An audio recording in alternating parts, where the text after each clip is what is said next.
Bom dia, Mariana. Pois é, a expectativa aí para essa reunião de líderes está marcada para as 10 horas da manhã. Vai dar o pontapé inicial nesse ano legislativo, ver o que vai esperar, o que a gente pode esperar desse ano. Expectativa também de discussão da reforma da Previdência. Já está claro que é o assunto prioritário. Ontem teve uma reunião de líderes da bancada governista que tinha sido convocada, acabou ficando um pouco esvaziada. Mesmo assim, o presidente Rodrigo Maia deu uma declaração ontem dizendo que se o governo conseguir articular bem a reforma, essa discussão, é possível que ela seja aprovada em 3 meses. A gente vai conversar sobre isso com deputados, líderes, vice-líderes partidários estão aqui com a gente, o deputado Kim Kataguiri, que é líder do Democratas de São Paulo, e também o deputado Edmilson Rodrigues, do PSOL do Pará. Deputado, acho que o senhor não é líder do Democratas, vice-líder. Deputado, sua expectativa, ontem o presidente Rodrigo Maia falou sobre aí 3 meses para votação, a gente não sabe nem, o projeto nem chegou ainda. Sua expectativa para a chegada desse projeto e da discussão dele aqui dentro da Câmara? Eu espero que o governo envie esse projeto o mais rápido possível, né, que ele seja bem elaborado, que ele esteja de acordo com aquilo que foi defendido pelo ministro Paulo Guedes, foi defendido até pelo, à época, candidato à presidência da República, Jair Bolsonaro, com um novo sistema para as novas gerações de capitalização, com igualdade, começando pelo setor público, principalmente pela elite do setor público, juízes, promotores, nós, deputados federais, senadores, ministros do Supremo, para que todos tenham o mesmo sistema previdenciário, não interessa se você é pedreiro, se você é professor, se você é médico, se você é deputado. Todo mundo sob o mesmo sistema e aqueles que não têm condições de se sustentar, além do sistema de repartição geracional, ter acesso também a uma renda básica. Deputado Edmilson, como é que a oposição se posiciona em relação a essa proposta aí que traz essa ideia de igualdade, mas que muda bastante o sistema atual? Olha, o Paulo Guedes enriqueceu especulando.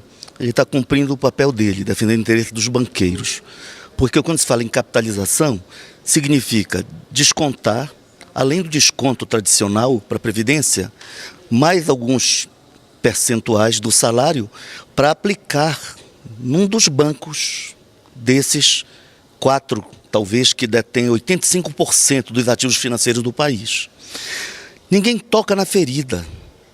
Hoje, há uma dívida de 450 bilhões das empresas, tipo Vale, que é uma das maiores devedoras, essa responsável por esse crime que aconteceu novamente em Minas Gerais, mas que atua no Pará também, com dezenas de barreiras, infernizando a vida das comunidades tradicionais, colocando em risco a vida do povo e o equilíbrio ecológico. Então essas empresas têm que pagar, mas o governo fecha os olhos, porque essas empresas financiam as campanhas de grande parte de deputados e senadores. Da mesma forma, se nós pegarmos a estrutura do orçamento anual, quase 1 trilhão e 200 bilhões dos 3,38 trilhões aprovados em dezembro de 2018, orçamento 19, estão para refinanciamento da dívida. Só que 400 bilhões quase é para pagamento de juros e amortização da dívida. Enfim, é o sistema financeiro rico e querem aprovar uma proposta que se confirmar o que foi vazado para a imprensa, num país, o estado de São Paulo, por exemplo, o deputado conhece bem, Capão Redondo, a expectativa de vida é de 54 anos apenas, não é de 78, como as pessoas mais ricas, de melhor renda, até alcançam. Não, 54 anos de vida e querem dizer que o cara só pode se aposentar aos 65. Então querem cometer um crime, acabar com o direito do trabalhador. Porque se fala aqui nas elites, na verdade, tira-se o direito do trabalhador a uma aposentadoria ou uma pensão. Aliás, aquele que não teve carteira assinada ou um cargo público, sequer um salário mínimo vai ganhar. Isso é uma vergonha. Deputado Kim, resolver a questão das dívidas poderia diminuir ou resolver o impacto, esse problema da Previdência? Ia diminuir praticamente nada e resolver jamais, porque isso, ainda que a gente conseguisse pegar todo o dinheiro que as empresas devem, 1/3 são empresas que já faliram, que já nem existem mais. Como é que você vai cobrar um fantasma que não existe, né? Ninguém aqui é caça-fantasma para ficar indo atrás de espírito que não existe. Segundo, o outro terço está na justiça, sendo discutido. O Poder Executivo não pode fazer absolutamente nada e se fizesse seria autoritário, né? É absolutamente indesejável que um poder interfira no outro numa república. E a outra parte já está sendo cobrada pelo Poder Executivo. Mas ainda que essa dívida fosse paga, você pagaria 1 ano de rombo. E depois, é uma questão recorrente, é uma dívida obrigatória, não é uma questão de caixa pontual. Não adianta você pagar 1 ano e depois vai tirar de onde esse dinheiro, né? E pelo contrário, não é direito nenhum do mais pobre que está sendo tirado. O sistema atual, só 3%, e isso Recomendo até ao deputado que compareça aos cursos da Câmara, que têm sido muito bem ministrados, e parabenizo o corpo técnico da Câmara, que nos demonstrou que só 3% do dinheiro da Previdência vai para a camada mais pobre da população, 97% vai para a camada mais rica. Ou seja, na minha humilde opinião, o parlamentar que, conhecendo profundamente a proposta, votar contra essa proposta, está simplesmente defendendo o próprio privilégio, porque aqui na Câmara a gente tem um sistema de repartição simples que é diferente do de repartição geracional. Pergunta para qualquer um desses deputados que são contra a reforma da Previdência se eles abriram mão da aposentadoria parlamentar deles. Nenhum deles abre mão. Eu abri mão mesmo sendo a favor da reforma. Eu abri mão para dar exemplo, para poder falar, para poder ter a moral de falar, olha, eu abri mão da minha aposentadoria parlamentar, eu estou no regime geral e eu quero que seja igual para todo mundo. Então, não resolve o problema da Previdência. A questão da dívida é uma questão gravíssima sim, e fica ainda pior se a gente não pagar o rombo da Previdência. Por que existe dívida? Porque o governo gasta. Porque o governo gasta porque você não tem superávit primário. Se você não tem superávit primário, é justamente por causa do rombo da Previdência que você pegar hoje todo o gasto com saúde, educação, segurança interna e externa, diplomacia, tudo, cada hospital, essa Câmara dos Deputados, o Senado, pega todo o gasto que a gente tem. Vamos vender tudo, vamos parar de gastar com tudo. Ainda não dá para pagar o quanto a gente gasta com Previdência. É esse o tamanho do problema e é uma questão matemática, não é uma questão ideológica. Não interessa se você é de esquerda ou de direita, dinheiro não nasce do chão. Deputado Edmilson, tem como resolver se não for assim? A questão é matemática, mas é ideológica. Quer ver uma coisa? Talvez o deputado não saiba, mas há estudos importantes da Auditoria Cidadã da Dívida que mostram que o Brasil tem comprometido em torno de 42% a 43% no ano passado do seu orçamento global com os serviços, amortização da dívida ou refinanciamento da dívida. Refinanciamento porque nem consegue pagar, porque ela era de 66 bilhões na época do Fernando Henrique, e ele está vivo, não é tão antiga a fase do PSDB na presidência, passou por Lula e Dilma. E hoje, de 66 bilhões, 68, nós já estamos com uma dívida de mais de 5 trilhões, superou o orçamento, já está batendo o produto interno bruto, ou seja, toda a riqueza produzida do país. Então, essa é uma informação econômica, matemática. Uma proposta séria de reforma da Previdência exigiria estudos atuariais. Os cálculos atuariais são cálculos complexos, que curso de aperfeiçoamento aqui na Câmara não ensina. Então não adianta querer posar de conhecedor das coisas e ficar falando besteira. Nós temos que ser sérios com o povo. Sabe por quê? O trabalhador trabalha 40 anos para conseguir manter o seu salário e se aposentar somente aos 65 anos, se ele tiver carteira assinada por 40 anos. Isso é uma falácia de que é a favor do pobre. Sabe por quê? No ano retrasado, que é o dado oficial, de todos os aposentados brasileiros, 79,8%, 80% não conseguiram provar 25 anos como servidor público ou com carteira assinada, porque as pessoas vivem mais desemprego do que emprego. Períodos longos de desemprego. Quando você consegue 25 anos, conforme a lei atualmente ainda de 15 e 25 era um debate que se fazia, já inviabilizaríamos milhões de trabalhadores idosos de se aposentarem, se ficarem 40 anos de contribuição comprovada. E 75 anos para homens e mulheres será a morte como escravo. Trabalho, trabalho, trabalho, sem direito à aposentadoria. E os que não puderam trabalhar porque têm alguma deficiência, ou porque não tiveram a possibilidade, por serem trabalhadores rurais e têm especificidades, esses se aposentarão ou ganharão pensão inferiores a um salário mínimo. Esse crime não passará. Ou aqueles que votarem terão que argumentar melhor para ter um segundo mandato. Então nós temos que ser sérios, não aceitaremos que se destrua o direito do trabalhador à aposentadoria. As elites, os banqueiros, quem quiser que os defenda. O PSOL e a oposição, espero que parte dos que ajudaram a eleger o Bolsonaro façam vê-lo, que ele não defendeu essa proposta quando era candidato a presidente. Não pode agora apresentar um pacote que destrói o futuro do nosso povo. E não é a única proposição polêmica desse início de legislatura, né? A gente está aí também com a discussão da lei anticrime, que o ministro Sérgio Moro já está trazendo aqui para a Câmara, com uma série de questões, tanto atacando aí o crime violento, como também tentando atacar o crime de corrupção. Muitos pontos polêmicos também, a questão da prisão em segunda instância, também a progressão de regime. Deputado Kim Kataguiri, como é que vai ser a negociação desse projeto aqui na Câmara? Olha, difícil te dar um panorama geral de todos os aspectos que vão ser considerados. Na minha opinião, aliás, até fazendo uma pequena, se você me permite, uma pequena correção, uma imprecisão, na verdade não é uma lei anticrime, é um pacote que possui legislação tanto de leis ordinárias como de leis complementares que vão fazer essa modificação na legislação brasileira. Na minha opinião, é até um pacote brando demais em diversos pontos, né? Eu discordo de alguns pontos que foram colocados pelo ministro Sérgio Moro, mas da parte em que você combate o crime organizado, que você isola membros de facções criminosas em prisões de segurança máxima, daquelas que você aumenta a necessidade ou a rigidez da progressão de pena para aqueles que cometeram crimes com grave violência, concordo 1000%. Não tem como a gente combater o crime se a gente continuar punindo crimes graves, estupros, homicídios, latrocínios de maneira branda. Se simplesmente cumprindo 1/6 da pena ele já conseguir sair do presídio. Eu acho que indo além da legislação que existe hoje, tem de se cumprir a pena dentro do presídio, e uma sugestão que eu mesmo dei ao ministro na reunião que a gente teve semana passada foi de que a gente adotasse um modelo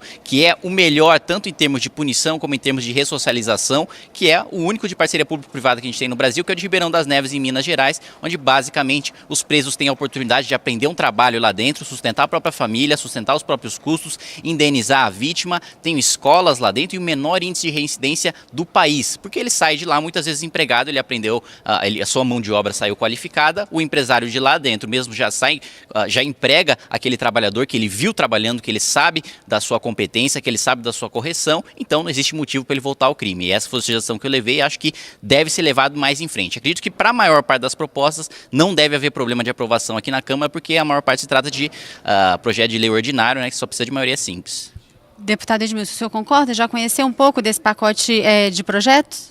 Olha, o pacote, toda vez que se fala em combate ao crime, todo mundo deve ser a favor, né? Quem é que não quer a investigação do Flávio Bolsonaro?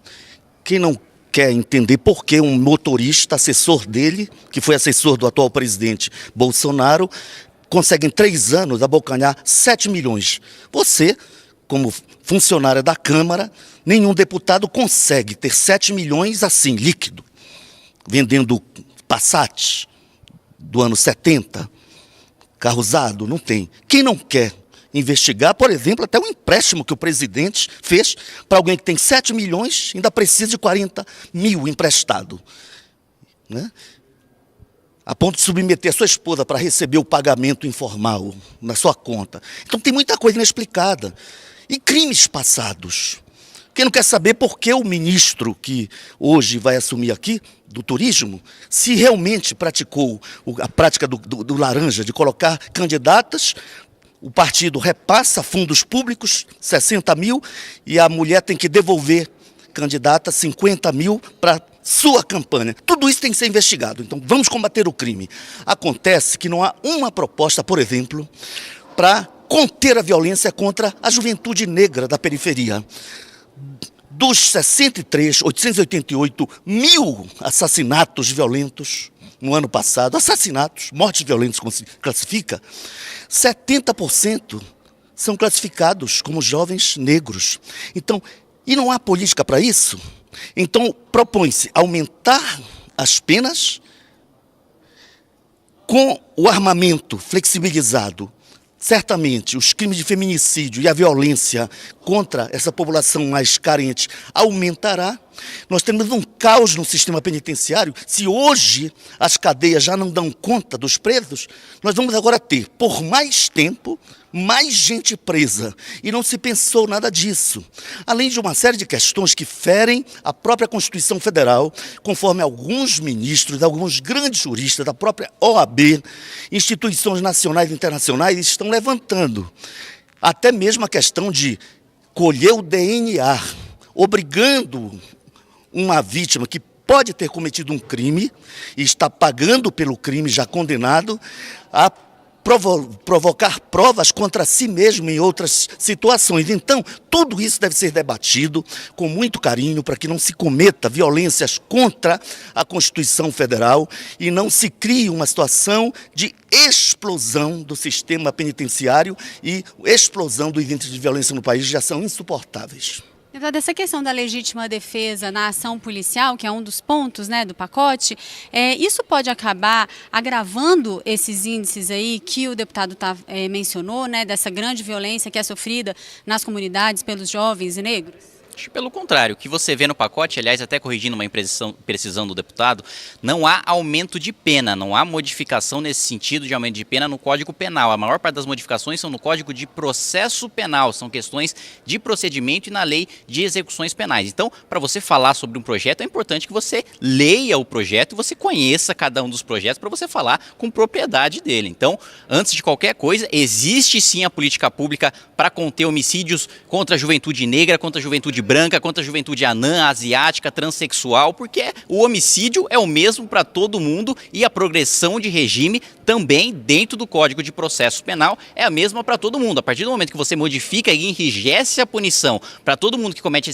todo esse tipo de crime, inclusive os crimes cometidos por policiais, porque a gente sabe que nenhuma instituição é santa, nenhuma instituição é imaculada, tá? Imune a erros, existem falhas em todas as instituições, aqui na Câmara, na Polícia, na Presidência da República, enfim. E mais, existem medidas sim para combater as suspeitas levantadas aqui pelo deputado em relação ao caso do Flávio Bolsonaro, em relação ao caso do motorista. Os crimes de colarinho branco são justamente esses em que o deputado se confundiu ali na questão das penas, que você tem uma modificação efetiva no Código Penal para que seja, aí sim, aumentada a pena para quem cometeu esse tipo de crime. Ou seja, justamente todos os pontos levantados pelo deputado, e aqui peço data máxima vênia aqui para discordar, são esses mesmos que estão sendo alterados justamente para solucionar esse tipo de problema.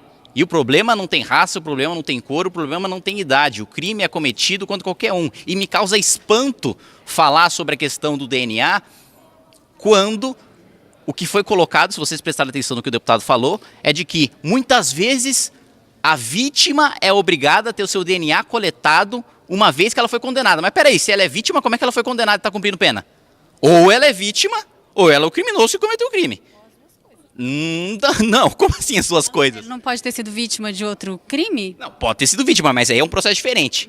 Né? Ou não se julga no mesmo tempo um processo penal, né? Mesmo porque a pena no processo penal é intransferível, né? Intransponível, um dos avanços de direitos humanos que a gente teve, ou ele é julgado no processo como réu, ou ele é julgado no processo como vítima. Né? Não existe os dois ao mesmo tempo. Né? É uma confusão, uma imprecisão. E como é que se pode falar em produzir prova contra si mesmo se o crime já está provado, ele já está cumprindo pena, e aquela amostra só vai ser utilizada em investigações futuras caso ele volte a cometer algum crime. Ou seja, o cara já está admitindo que ele vai voltar a cometer algum crime, falando, não pega meu DNA não, porque eu vou voltar a cometer algum crime e aí eu vou estar produzindo prova contra mim mesmo. Isso aí é uma esquizofrenia ideológica gigantesca. Deputado Edmilson, terminando então de falar sobre esse projeto de lei e também sobre a estratégia do governo de apresentar dois projetos importantes, né, de estar aí discutindo nessa dupla frente, reforma da Previdência e esse pacote de leis anticrime. O senhor acha que isso pode ser bem sucedido aqui na Câmara? Como é que o senhor avalia isso? Olha, eu acho que o governo deve definir sua estratégia, mas não se entende, nem vice. O presidente está para morrer, mas a sua assessoria mais direta praticamente o obrigou, o constrangeu a reassumir o cargo porque ele não tem confiança no vice, que é um general de carreira, né? Por discordâncias pontuais, nem chegam a ser ideológicas de fundo. Né? Então, eles que decidam a sua estratégia. Nós vamos inviabilizar, na medida do possível, essas medidas que são contrárias ao interesse nacional e ao interesse público. Mesmo que o deputado não queira, ele nunca passou fome. Eu sou filho de um comerciário, mas nunca passei também. Meu pai sempre teve emprego, apesar da origem humilde, porque ser pobre não significa ser miserável. Mas no Brasil, há milhões de pessoas que não têm um prato de comida por dia, maioria negra. Quando se tem os índices de violência, as vítimas são pessoas brancas em minoria. A maioria é jovem e negro. Nas cadeias hoje, quase 66 90% dos presos nas penitenciárias federais e estaduais do país são jovens com até 29 anos. Ou seja, nós estamos destruindo o futuro do país. E então esse racismo institucionalizado, essa violência institucionalizada, não pode ser mais legalizada, porque as desigualdades são reais e a violência tem vítimas que são mais presentes nas estatísticas. Por isso, a lei tem que tratar desigualmente os desiguais, mesmo que alguns achem que está todo mundo igual, quando nós sabemos que tem gente muito rica, 6 são donos de uma riqueza equivalente à renda de mais de 105 milhões de brasileiros, apenas 6 empresários, mas esses não pagam impostos ou pagam muito pouco. Então, quando se libera, por exemplo, para o policial o direito de trabalhar e defender sua vida, isso a lei já preserva. Mas quando se estabelece expressões pouco objetivas, tipo assim, a depender do estado emocional, o policial que matar, mesmo que seja um tiro na nuca, ele diz que estava sob forte emoção e ele então não responderá, conforme a lei hoje do auto de resistência. Ora, policial não deve morrer. Ele é um agente da segurança, da paz social. Mas o fato de ser policial não dá direito de praticar pena de morte, como hoje ocorre no Brasil. E os que matam, em nome do Estado, 300 e tantos policiais morreram ano passado, é verdade, mas quantos civis foram mortos por policiais? Uma quantidade 5 vezes maior. Não podemos legalizar esse tipo de coisa. Policial é para garantir paz e segurança, é para merecer a confiança do cidadão, é para garantir paz social, não para fuzilar pobres negros da periferia, desempregados, num país tão injusto quanto o nosso. Mais de 20 minutos de debate aqui entre a gente, só uma pequena amostra de todos os debates que vêm aí ao longo desse ano aqui na Câmara. Mariana.